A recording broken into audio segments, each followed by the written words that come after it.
తాకట్లో ఉన్న మీ బంగారాన్ని విడిపించి ఆ రోజు ఆన్లైన్ రేటుకి కొంటాం. Sharma gold company. నమస్తే, వెల్కమ్ టు సుమన్ టీవీ. మనకి నెల 13వ తేదీన భోగి పండగ, అలాగే పుష్య పూర్ణిమ. సో 110 సంవత్సరాలకు ఒక ప్రత్యేకమైన తిథి ఆ రోజు ఉంది.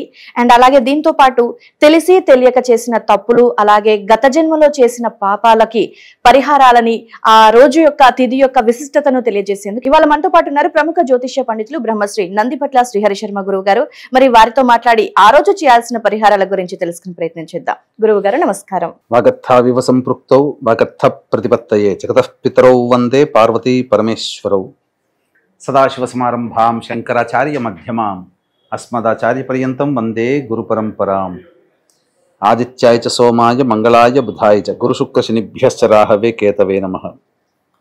శృంగేరి జగద్గురు పీఠాధిపతులకి, కంచిపీఠాధిపతులకి నమస్కారములు తెలియజేసుకుంటూ కార్యక్రమాన్ని ప్రారంభిద్దాం. గురుగారు, ఈ నెల 13వ తేదీన మనకి భోగి పండగ, అలాగే పుష్య పూర్ణిమ ఉంది. అండ్ క్రితం మనం వీడియో చేసినప్పుడు కూడా ఒక విషయం చెప్పారు, 110 సంవత్సరాలకి ఒక ముఖ్యమైన రోజు, ముఖ్యమైన తిథి వస్తుంది అనేసి.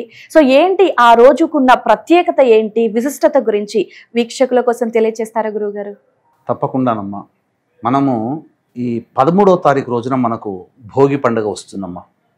చాలామంది భోగి పండుగలో భాగంగానే పండుగ జరుపుకుంటారు.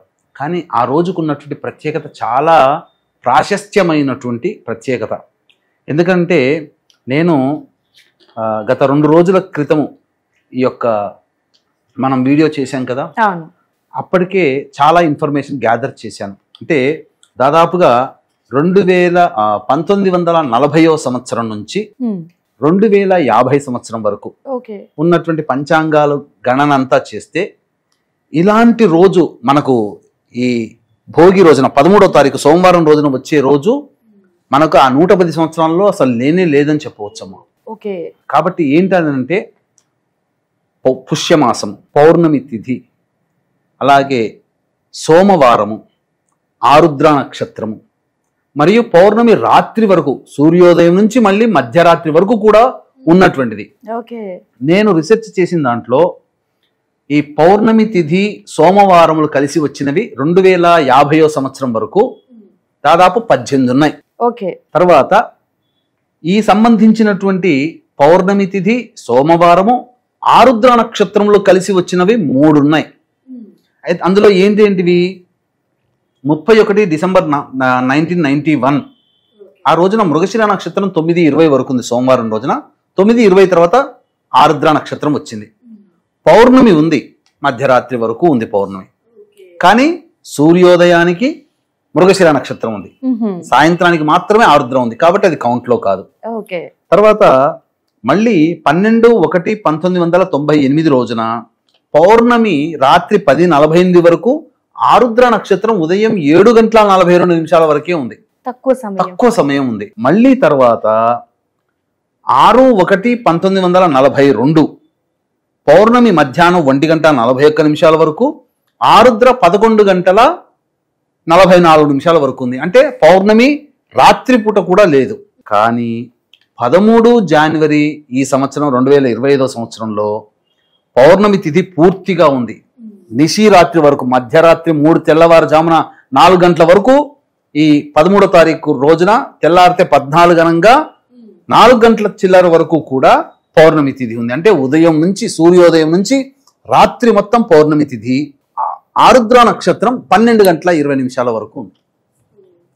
తర్వాత ఏమవుతుంది, అప్పుడు దాదాపుగా అపరాహ్న సమయం వరకు ఆరుద్ర నక్షత్రం ఉంది. పౌర్ణమి రాత్రి ఉంది. పౌర్ణమి తిథి అంటే చాలా మటుకు రాత్రి సమయంలో, నిశి సమయంలో తిథి ఉండాలి. సంపూర్ణంగా పౌర్ణమి రాత్రి అని అంటారు, పున్నమి రోజు అని అంటారు. ఈ విశిష్టత ఏంటంటేనమ్మా, సాధారణంగా కార్తీక మాసంలో సోమవారము శ్రవణ నక్షత్రం కలిసి వస్తే ముక్కోటి శివ అని అంటారు, కోటి శివ అని అంటారు, అలాగే శివ ముక్కోటి అని అంటారు.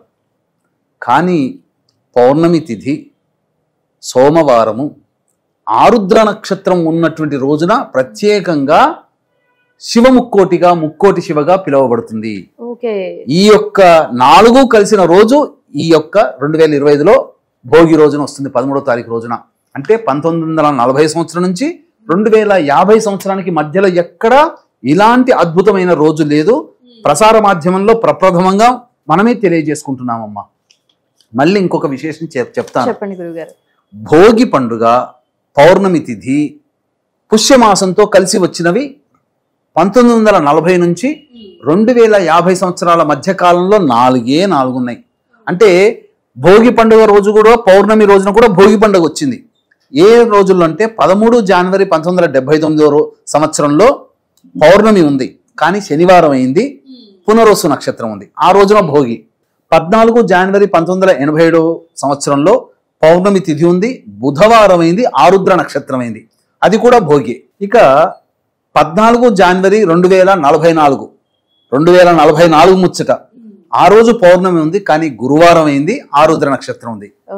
కానీ 13 జనవరి ఈ సంవత్సరం 2025న వచ్చేటువంటిది పౌర్ణమి తిథి, సోమవారం అయింది, ఆరుద్ర నక్షత్రం అయింది. ఇంతటి పుణ్య కలయిక మళ్ళీ ఇంకెప్పుడు ఇది రీసెర్చ్ చేశానమ్మా.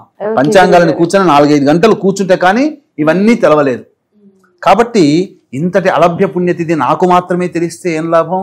అందరికీ తెలియాలి, అందరికీ ఆ పుణ్యం రావాలి.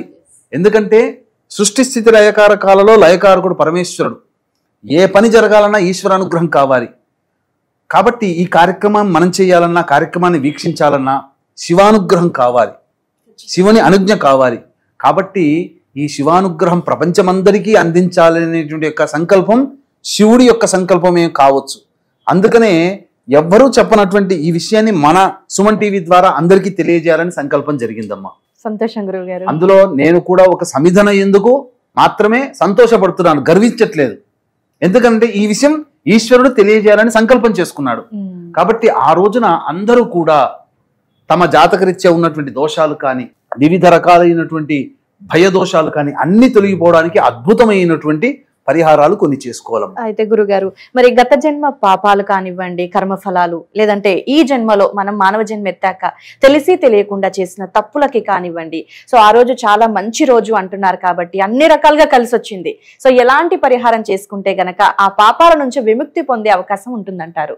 సాధారణంగా ప్రతి మానవుడు సమస్యలతో బాధపడుతూ ఉంటుంటాడమ్మా. కాబట్టి ఆ 13వ తారీఖు రోజున బ్రహ్మ ముహూర్త కాలంలో 3 గంటలకల్లా లేచి కాలకృత్యాదులు తీర్చుకొని శివచిత్ర పటానికి చక్కటి పూలమాల వేసి నువ్వుల నూనెతో కానీ ఆవు నేతితో కానీ ఈ యొక్క దీపారాధన జరిపించి చక్కగా శివ సహస్రనామ పారాయణము, దుర్గా అష్టోత్తరం 3 సార్లు పఠించాలమ్మా. ఇంట్లో చేసుకోవచ్చు. తర్వాత చక్కగా ఆ రోజున శివాలయానికి చేరుకోవాలి. శివాలయానికి చేరుకొని ప్రధానంగా ఆ ఈశ్వరుని యొక్క అనుగ్రహం కోసం మనకిష్టమైనది ఏదైతే ఉంటుందో అది ఆ పరమేశ్వరునికి సమర్పణ చేస్తే పరమేశ్వరుడు పరమానంద భరితుడవుతాడు. కాబట్టి ఈ సృష్టిలో ఎవరికైనా ఇష్టం ఏంటమ్మా? మన ప్రాణమే. ఏ వస్తువైనా మనం లక్షలు పెట్టి ఫోన్ కొనుక్కుంటాం, అది పోతే కొంతకాలం బాధపడతాం. కానీ మన శరీరానికి ఏదైనా అనారోగ్యం చేస్తే చాలా బాధపడతాం. మనకు ప్రాణం కంటే ఏ మానవుడికి ఎక్కువ కాదు. కాబట్టి అటువంటి ప్రాణముతో సమానమైనటువంటి ప్రాణాన్ని అర్పించలేం, కానీ ప్రాణంతో సమానమైనటువంటి దాన్ని ఆ ఈశ్వరుని గనక అర్పించినట్లయితే భగవంతుడు పరమేశ్వరుడు చాలా సంతోషించి మనల్ని మన్నించి మనకు భగవంతుడు బ్రహ్మదేవుడు ఇచ్చినటువంటి ఆయుష్ ఎంతుందో అంత పొందడానికి మనకు ఆ ఈశ్వరుడు అనుగ్రహిస్తాడు. ఓకే గురుగారు. సో మరి మనం ఆ దేవుడికి ఇష్టమైనది అర్పించాలి అన్నారు. సో మరి ఏ విధంగా గురుగారు? వీక్షించేటువంటి ప్రేక్షకులకు గమనిక, ఈ యొక్క 13వ తారీఖు రోజున పుష్య పౌర్ణమి, సోమవారము, ఆరుద్ర నక్షత్రాన్ని పర్వదినాన్ని పురస్కరించుకొని చక్కగా జాతకరీత్యా కలుగు విద్య, వివాహ, ఉద్యోగ, దాంపత్య, సంతాన, అనారోగ్య సమస్యల నివారణకి 12 రాశుల వారికి శని ప్రభావం ఉంటుంది కాబట్టి 12 రాశుల వారికి శని దోష నివారణము మరియు గత జన్మ కర్మ దోషాల నివారణకి దాదాపుగా 18 రకాల హోమాలు పర్ హెడ్ 1500 రూపాయలకి 13వ తారీఖు రోజున మధ్యాహ్నం 3 గంటలకి చేయించడం జరుగుతుంది. 1 గంట కల్లా మీ గోత్రనామాలు నమోదు చేసుకోవచ్చు. అవకాశం ఉన్న వాళ్ళు కార్యక్రమ తదనంతరం కాంటాక్ట్ చేసి పూర్తి వివరాలు తెలుసుకోవచ్చు. ఇక మనకు ప్రాణంతో సమానమైనటువంటిది అన్నము. ఎందుకనంటే చంద్రమండలంలో ఉన్నటువంటి ఆత్మలన్నీ ఆత్మ వర్షం రూపంలో వర్షంలో చేరి ఆ వర్షము భూమి లోపలికి చేరి ఆ భూమి ద్వారా పండినటువంటి వరి అన్నములో నిక్షిప్తమైపోతుంది. వరి అనగా బియ్యంలో నిక్షిప్తం అవుతుంది. ఆ బియ్యమును తిన్నటువంటి పురుషుడి యొక్క శరీరములో ఆ శరీరానికి చేరుకొని అది మజ్జగా మారి తదనంతరం కణముగా మారి ఆ కణము స్త్రీ గర్భంలోకి ప్రవేశం చేసి అక్కడ అండము ఫలదీకరణం చెంది శిశువు జన్మిస్తారు. అంటే మనిషి పుట్టుకకి కారణం అన్నమే. కలియుగే అన్నగత ప్రాణః.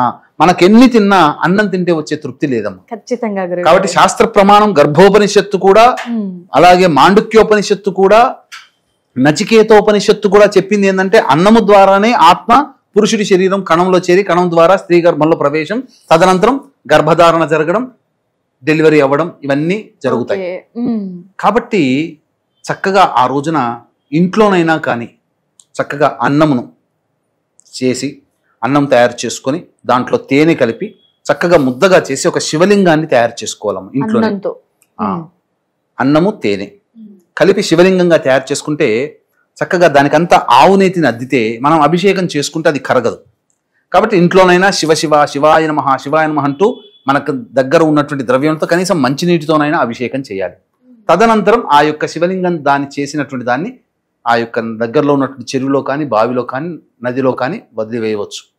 లేదా ఇంట్లో ఒక బకెట్ పెట్టుకొని ఆ బకెట్లో వదిలివేయవచ్చు. అదంతా కరిగిపోయిన తర్వాత ఎవరు తొక్కని ప్రదేశంలో పూల తొట్టెల్లో ఆ యొక్క నీటిని వేసేయవచ్చు. ఆ ఇంట్లో చేసుకోలేము అనుకున్నటువంటి వాళ్ళు చక్కగా శివాలయానికి చేరుకుంటే, శివాలయంలో గర్భాలయం ఉంటుంది కానీ బాహ్యంలో బాహ్య దేవాలయం కూడా ఉంటుంది, శివలింగం. ఆ శివలింగానికి చక్కగా వివాహ సమస్యలతో బాధపడేటువంటి వాళ్ళు ముందుగా పటిక బెల్లం పొడిని నీటిలో వేసి ఆ నీటితో అభిషేకం చేయాలి. ఉద్యోగ సమస్యలతో బాధపడే వాళ్ళు చెరుకు రసంతో ఈశ్వరుడికి అభిషేకం చేయాలి.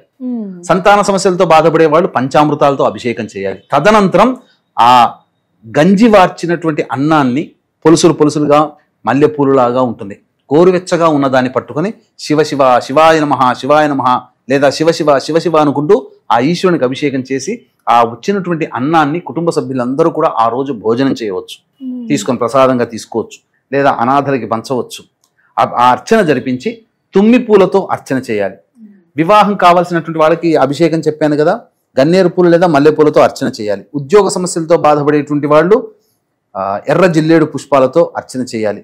అలాగే సాధారణంగా సమస్యలతో బాధపడేటువంటి వాళ్ళు నందివర్ధనం పూలతో అర్చన చేయవచ్చు. ఇక ముఖ్యంగా లక్ష్మీ పరంగా అంటే వ్యాపారంగా లేదా ఆర్థికపరమైన సమస్యలతో బాధపడే వాళ్ళు విభూతిని కలిపి ఆ నీటితో అభిషేకం చేసి తర్వాత అన్నాభిషేకం చేసి తదనంతరం మారేడు పుష్ప దళాలతో అర్చన చేయాలి.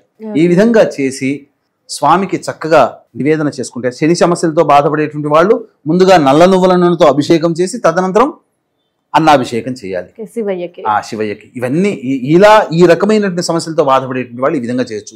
గత జన్మ కర్మ దోషాలు తొలగిపోవాలి అని అంటే ఆవ నూనెతో ఈశ్వరుడికి అభిషేకం చేయాలి. తర్వాత తుమ్మి పూలు అర్చన చేయాలి. పల్లెటూళ్ళలో తుమ్మి చెట్లు చాలా ఉంటాయి. అంటే మన కాలి మడిమ ఎలా ఆకారం ఉంటుందో అలా తుమ్మి పువ్వు ఉంటుంది, చిన్నగా ఉంటుంది, ఇంతే ఉంటుందమ్మా. చాలా జాగ్రత్తగా పట్టుకొని స్వామికి పెట్టాలి. అలా ఆ విధంగా గత జన్మ కర్మదోషాలతో ఇవన్నీ చేయాలి. ఇవి చేసి ఆవ నూనెతో అభిషేకము, తుమ్మి పూలతో అర్చన, ఇవి చేసి ఇంటికి వచ్చి భోజనం చేయవచ్చు. కానీ ఇటువంటి రోజు మళ్ళీ మళ్ళీ మళ్ళీ రాదండి.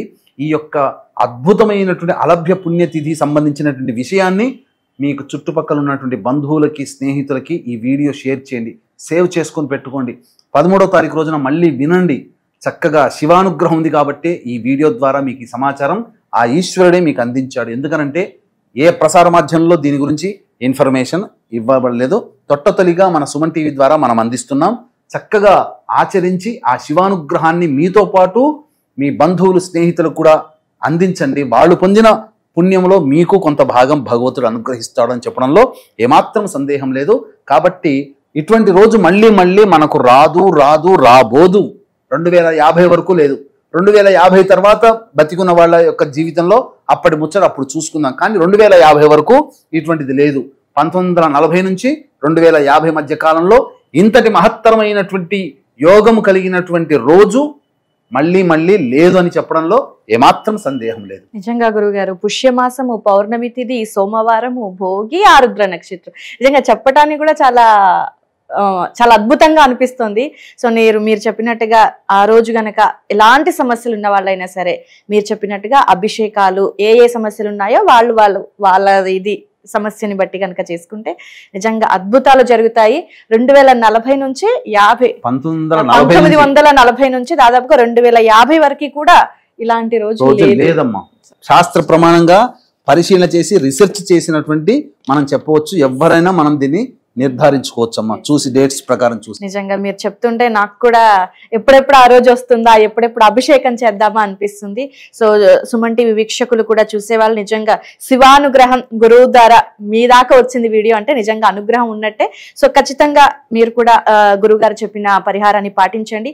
చాలా చక్కటి విశ్లేషణ గురువు గారు, చాలా అద్భుతమైనటువంటి విశిష్టత గురించి తెలియజేశారు.